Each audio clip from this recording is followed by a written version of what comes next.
In this video, we will be using the angle, sum difference, half double angle identities for sine, cosine, and tangent to evaluate non-unit circle trig values.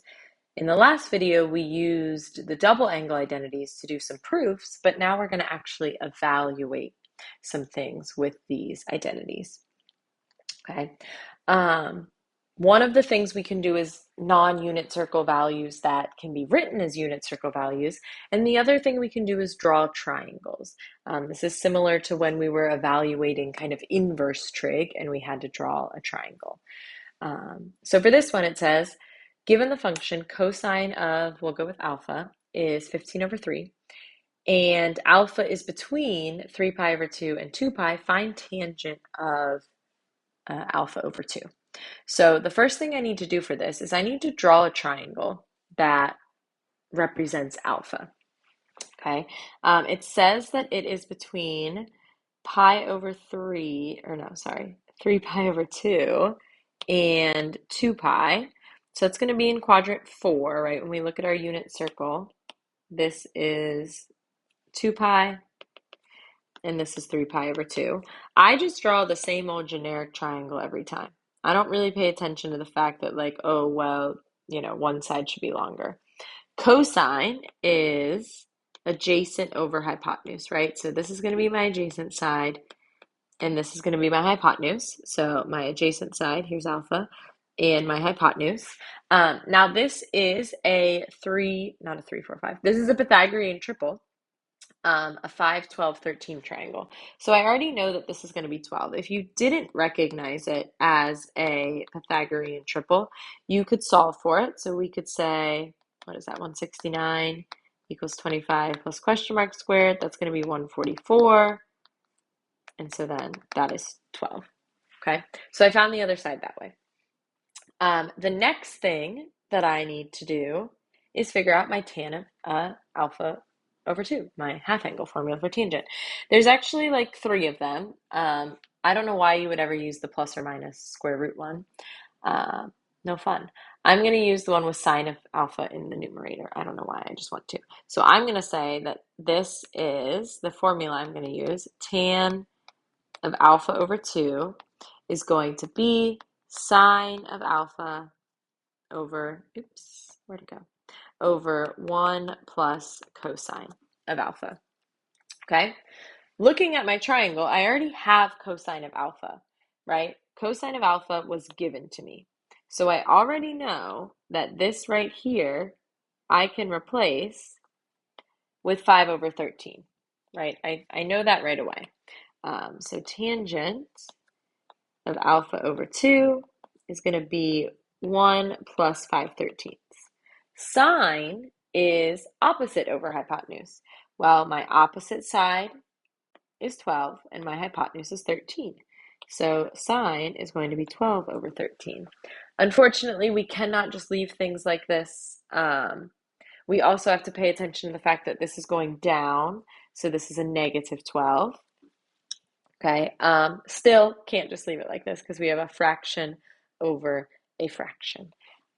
So I'm going to multiply this by 13 over 13, and that will give me in the denominator, what would that give me? 13 plus 5 is 18, 18 over 13. I have a fraction over a fraction, so I'm going to keep change flip. So I'm going to say, okay, I've got negative 12 over 13 times 13 over 18. Okay, my 13s cancel very easily. And then my 12 is divisible by 4, 6. They're both divisible by 6.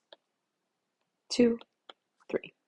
So my final answer here will be negative 2/3. Tangent of alpha over 2 is negative 2/3. Okay, so that's what we do when we have to draw a triangle to do these ones. All right, find the exact value of sine of 17 pi over 12.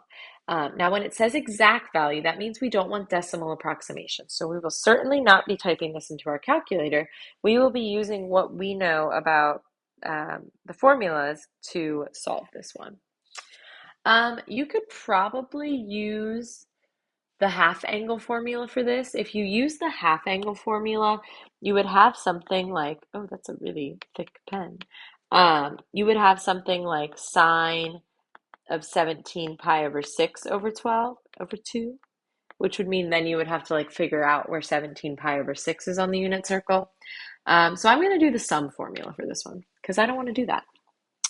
When we're doing the sum formula, we want to make everything have a common denominator. So I'm going to think of like pi over 2 as 6 pi over 12. And I'm going to think of pi over 3 as 4 pi over 12. And I'm going to think of pi over 4 as 3 pi over 12. Oops, why did it do that? As 3 pi over 12. And I'm going to think of pi over 6 as 2 pi over 12. Okay, and then in the same vein, things like, I don't know, 3 pi over 4 would be 9 pi over 12. And 5 pi over 6 would be 10 pi over 12. Okay, and the reason I'm looking at bigger ones is because 17 is a big number, right? So like I'm not going to get it by adding 4 and 3. I could do 9 and 8. 9 and 8 makes 17, right? So does 14 and 3. So maybe I'll do that one. Sine of 17 pi over 12 is the same as sine of 14 pi over 12 and 3 pi over 12.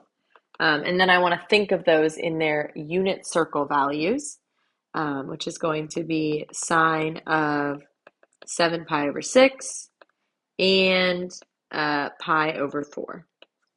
Okay, and then we can just rely on our formula now. So let me write that out so it's easy to get back from. The sum formula, sine of alpha plus beta is the sine of alpha, the cosine of beta, plus the cosine of alpha, the sine of beta.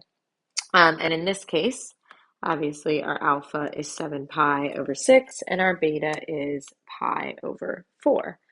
So let's do this. We will have sine of 7 pi over 6 times cosine of pi over 4 plus cosine of 7 pi over 6 times sine of pi over 4. Okay, sometimes it's nice to just sketch them real quick, right? This is where 7, that's not really where it is. This is where 7 pi over 6 is going to be, and this is where pi over 4 is going to be. That can help you, remember what sine and cosine are since this is no calculator. So sine of 7 pi over 6, I'm just barely down, so it's negative 1/2. Cosine of pi over 4 is going to be radical 2 over 2. Cosine of 7 pi over 6 is going to be negative radical 3 over 2. Sine of pi over 4 is going to be radical 2 over 2. Okay, so I'll get negative radical 2 minus radical 6 all over 4. All right, I guess I kind of skipped some steps there. But they already have a common denominator, which is nice, right? 2 times 2 is 4. 2 times 2 is 4. So that's going to give me negative radical 2 minus radical 6 all over 4. And even if you use other angles, like another combination of angles, you should still get the same answer. And this is as simplified as this one gets once this looks like a 2. Okay, cool stuff. Okay, this one says, given that sine of u equals 2/3 and sine of v is 1/6, find the exact value of tangent of v plus u. Both u and v are in quadrant 2. The first thing I am going to do is I don't like these u's and v's. My u's look too much like my v's. Why will that not go away? Okay, we'll do like an alpha and a beta situation. I'm better at those.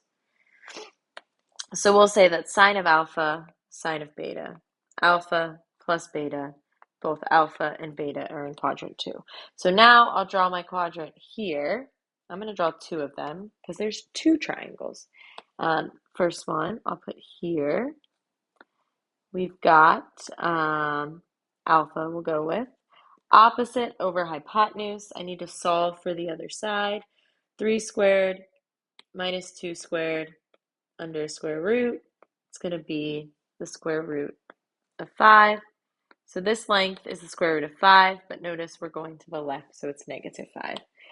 Here, same thing, draw my triangle. Don't really care what it looks like. This one is going to be beta. That'd be 1 over 6. 6 squared minus 1 squared. 36 minus 1. This is going to be radical 35. Oops, this says sine. For some reason, I thought it was cosine. So this goes here. And this is negative radical 35. Okay, sweet. I've got my things. Now I just need to write the formula for this and fill it in. So now I have all the sides of my triangle. So if I'm asked for the tangent, the cotangent, the sine, the cosine, whatever, of alpha, of beta, I can just use the triangle and use SOHCAHTOA to do it. So this is going to be tangent of alpha plus tangent of beta all over 1 minus tangent of alpha, tangent of beta. Okay? And then I can simply plug in to my formula. So when I look at this, tangent of alpha is going to be, looking at alpha, opposite over adjacent. So 2 over negative radical 5. And tangent of beta is going to be 1 over negative radical 35. So then when I plug these in to my formula, I will have 2 over negative radical 5 plus 1 over negative radical 35 all over 1 minus 2 over negative radical 30 over 5 times 1 over negative 35, or radical 35. Okay, so I can do some simplifying. This I'm going to have to multiply by 35, radical 35 over radical 35. This radical 5 over radical 5. And when you have 2 things being multiplied together, but they're both under radicals, we can combine them. So this will be 2 radical 35 minus radical 5 all over a radical, this will be negative then, a radical 175 all over 1 negative, why do I have the negative under the radical? Excuse me. 1 minus, a negative times a negative is a positive, so it's still going to be subtraction. 2 over radical 175. Again, before we keep change flip, we need to turn this into a common denominator. So now we have negative 2 radical 35 minus radical 5 all over radical 175 all over, I gotta move this up so I have the room to write what it's all over. I lost the 3. Okay. Anyway, did that even move up? This will then be radical 175 minus 2 over radical 175. When I keep change flip, what's nice is we'll see that the denominators cancel at least. And then I think I'm going to be done. I don't want to do any more.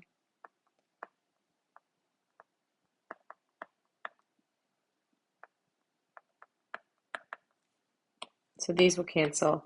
And our final answer, I'll just write it over here, negative 2 radical 35 minus radical 5 all over radical 175 minus 2.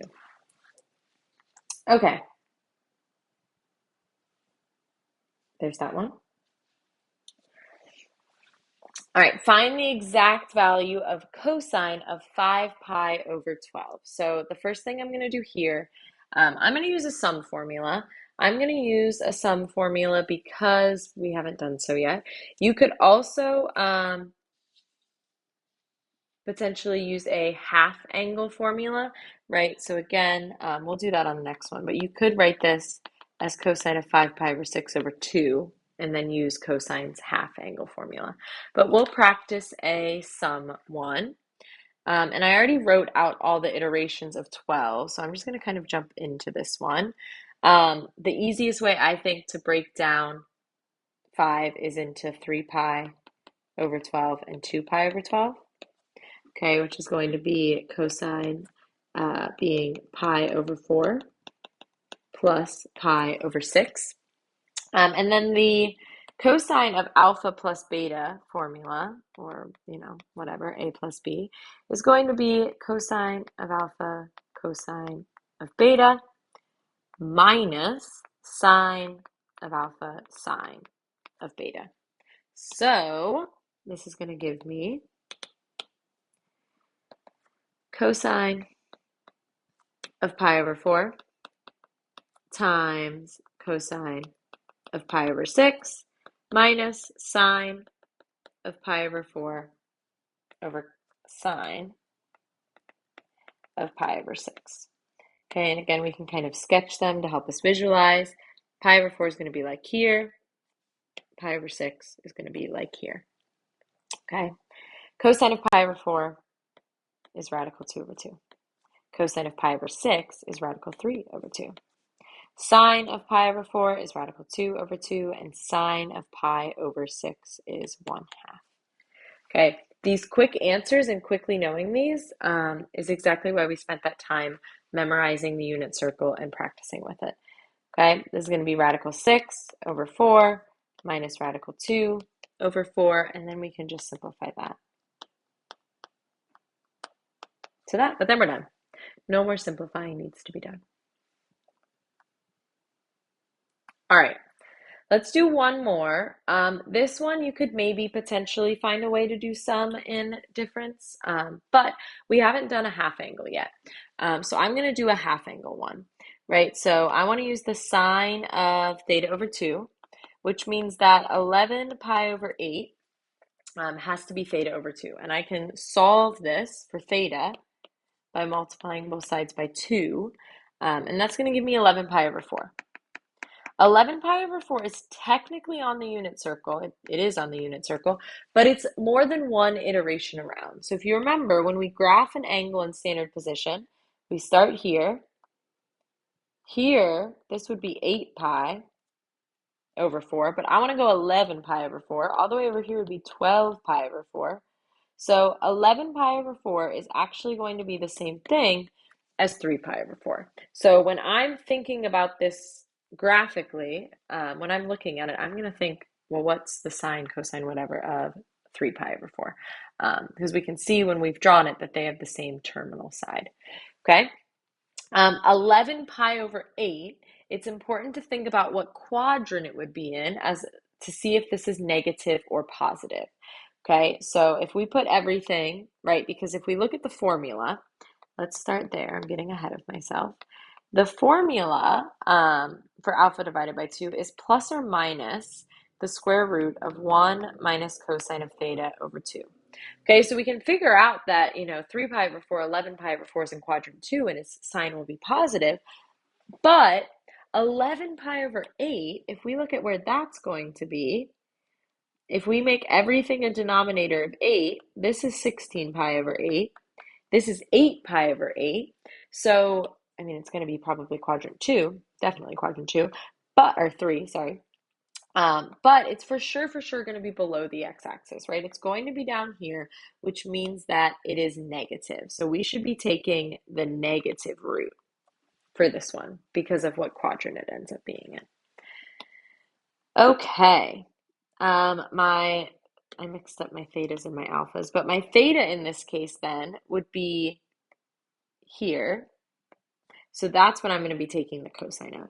So the sine of 11 pi over 4 over 2 is going to be equal to the negative root of 1 minus cosine of 11 pi over 4 all over 2.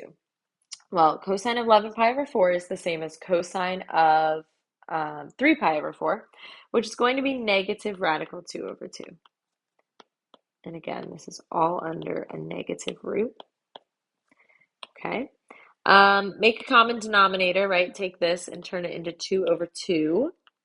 So now I have 2 minus radical 2 over 2 all over 2, again, all under a negative root.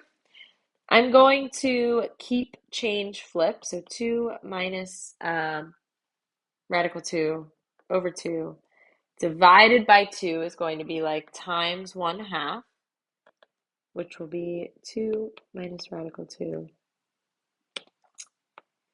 over 4, all under a negative square root, and then that denominator can actually be square rooted. And then we're done. And I hope that's the last one. Yes, that's the last one. Okay, so now we're completely done. Hope that helped.